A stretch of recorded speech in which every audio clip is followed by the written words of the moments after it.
আজকে যেই অবস্থা আমার সমাজের, হায় হায় হায়। কেননা মাদক ছুঁইলেও যৌবন চলে যায়, ছুঁইলে, শুধু ছুঁইলে, এরকম ছুঁইলে। বিশ্বাস হয় না? চ্যালেঞ্জ আমার সাথে, যারা মাদক নাড়াচাড়া করে ওদের স্বাভাবিক যৌবন নেই।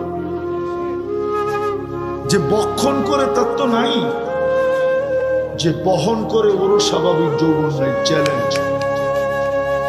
আর যে মাদক বিক্রি করে ওরও নাই, যে মাদক সাপ্লাই দেয় ওরও নাই, স্বাভাবিক যৌবন নেই।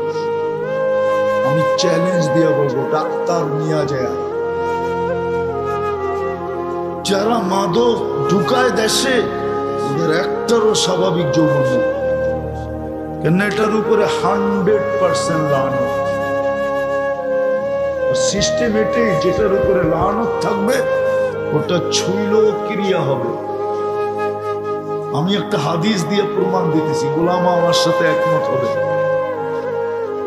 যখন আরাফার থেকে পায়দল মুজদালিফায় আসতে থাকে মাগরিবের পরে, তো একটা জায়গা পড়ে, এটাকে ওয়াদিয়ে মুহাসসার বলে, আমাদের কিতাবে আছে। আল্লাহর রাসূল সাহাবাদেরকে বলছিলেন, এতটুক জায়গা তোমরা দ্রুত পার হয়ে যাবে। বলছি ইয়া রাসূলুল্লাহ কেন? বলছিল এক সময় এখানে আযাব আসছিল। বলছে সেটা তো 100 বছর আগে, আরো বেশি আগে। বলছে দ্রুত পার হবে, নাইলে ওই আযাবের ক্রিয়া তোমাদের গায়ে লাগতে পারে। এটাই প্রমাণ করে যে জিনিসের উপরে আল্লাহর লানত, ওটা ছুঁইলেও ক্রিয়া হবে, ক্রিয়া। নাহলে আমার সমাজ এরকম হবে কেন? যুবক যৌবন হারায় ফেলতেছে।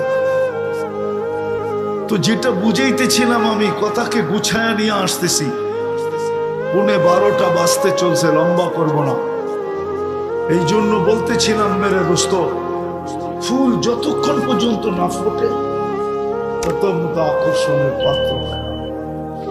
মানুষ মানুষ হিসাবে জন্ম নিলেই আল্লাহর কাছে আকর্ষণের পাত্র হবে না, যতক্ষণ পর্যন্ত সে নিজেকে মানুষের মতো মানুষ না বানাবে, যুবক যুবকের মতো যুবক না বানাবে, নারী নারীর মতো নারী না বানাবে, পুরুষ পুরুষের মতো পুরুষ না বানাবে, ধনী ধনীর মতো নিজেকে না বানাবে, যতক্ষণ পর্যন্ত নিজেকে না বানাবে, না ফুটাবে, ততক্ষণ পর্যন্ত আল্লাহ রাসূলের কাছে আকর্ষণ